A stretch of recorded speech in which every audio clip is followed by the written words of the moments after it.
It's a big year for Mastercard. First, they dropped their name from their logo, and now they've rolled out a sonic brand identity. Is that just a fancy way of saying they made a new jingle? Or was this a textbook audio branding strategy?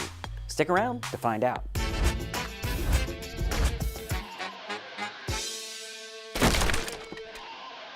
Welcome to Marketing is Broken, the weekly show where we talk shop about what's new in the marketing industry. This week, the top story is about Mastercard's new sonic branding identity. In a recent audio release on the Mastercard News YouTube channel, the company said, "The modern way we act, live, shop, and pay continues to change and impact how we engage with the world around us, including the role of brands." In response, Mastercard created this.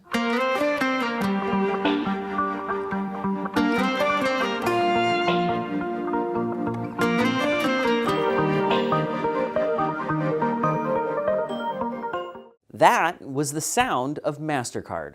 According to the press release, that core melody acts as the foundation for our entire sonic brand architecture. And while that melody is the audio branding foundation, the company put a ton of time, talent, and resources into creating extensions that range from point-of-sale retail sounds like paying for a taxi, to regionally modified versions of the melody like this one called Mumbai,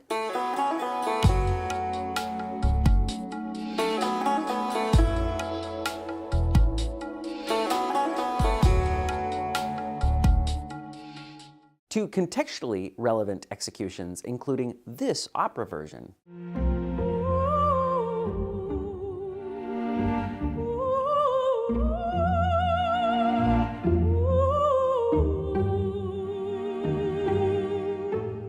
So was this a brilliant marketing move, or just a great way to spend a boatload of money on some ringtones? That brings us to this week's topic.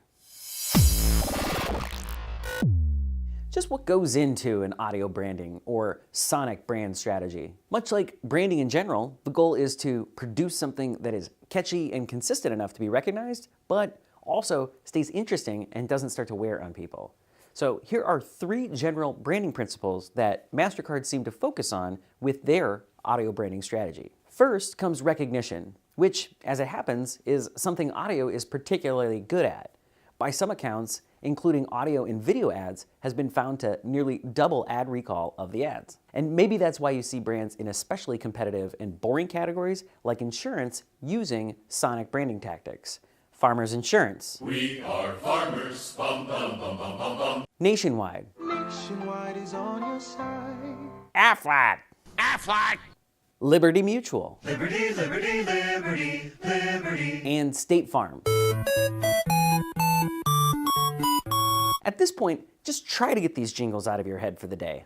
You're welcome, and I'm sorry. This type of lift in recall is something Mastercard hopes to enjoy, and it comes at a time where they risk losing some of the recognition by taking the name out of their logo. It's most likely not a coincidence that they rolled out both changes within a few weeks of each other. Beyond recall, the second consideration is burnout. If brands don't change up their audio branding, it can end up hurting them, especially if it has high recognition and frequency. Just ask Nokia. Or these days, maybe Slack? When asked about overdoing audio branding in a recent interview, Mastercard CMO Raja Rajamanar said the key is not to give a sense of fatigue or tiredness to the person who's checking you out. Let's see if this passes the retail test.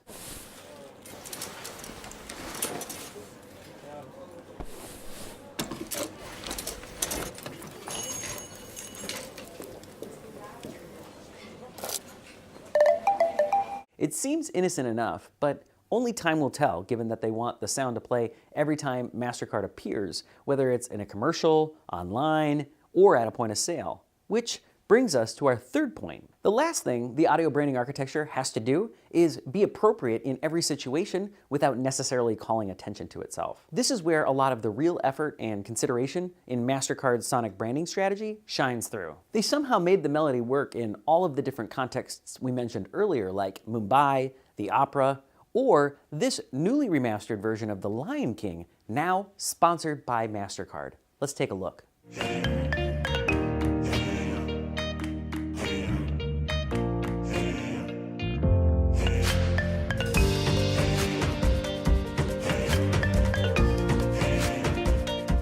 All right, that last clip wasn't real, but it felt like it could have been.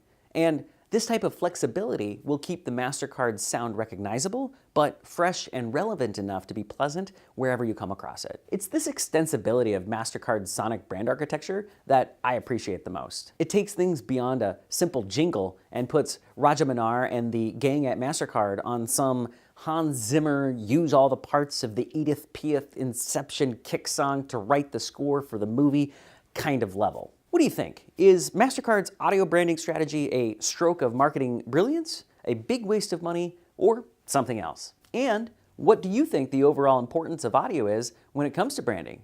Share your thoughts in the comments, and we might just send you a little something in return. We'll see you next time. Hey, it's Josh from Brandish Insights. Thank you for watching Marketing is Broken.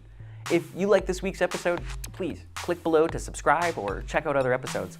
And if your company could use more insights around your branding efforts, check out brandishinsights.com.